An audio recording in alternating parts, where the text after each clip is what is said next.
Hi guys, OSI மாடலோட full form வந்து பார்த்தீங்கன்னா ஓப்பன் சிஸ்டம் இன்டர் கனெக்ஷன் சொல்லுவாங்க.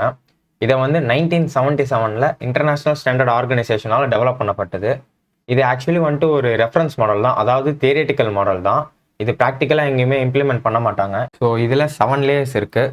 Layer 1 physical layer, layer 2 data link layer, layer 3 network layer, layer 4 transport layer, layer 5 session layer, layer 6 presentation layer, layer 7 application layer. So இதை ஞாபகம் வச்சுக்கிறதுக்கு ஒரு காமன் மெமோனிக்கும் இருக்குது. Please do not throw a sausage pizza away. So first லெட்டரை map பண்ணி பார்த்தீங்கன்னா உங்களால் ஈஸியாக ஞாபகம் வச்சுக்க முடியும். Layer 1 physical layer. இங்கே டெஃபினேஷனுக்குள்ளே போகிறதுக்கு முன்னாடி பிட்ஸ்னால் என்னன்னு தெரிஞ்சுக்கோங்க. இன்றைக்கி இருக்கக்கூடிய எல்லா கம்ப்யூட்டர்ஸுமே வந்துட்டு இந்த பிட்ஸில் தான் ஆப்ரேட் ஆகுது. அது வந்து எய்தர் 0வாக இருக்கலாம் இல்லை 1ஆக இருக்கலாம். இந்த ஃபிசிக்கல் லேயருன்றது அந்த ரா பிட்ஸ் எய்தர் 0 ஆர் 1 வந்துட்டு ஃபிசிக்கல் மீடியமில் எப்படி டிரான்ஸ்மிட் பண்ணுதுன்றதை ரெப்ரசன்ட் பண்ணுறது தான் இந்த ஃபிசிக்கல் லேயர்.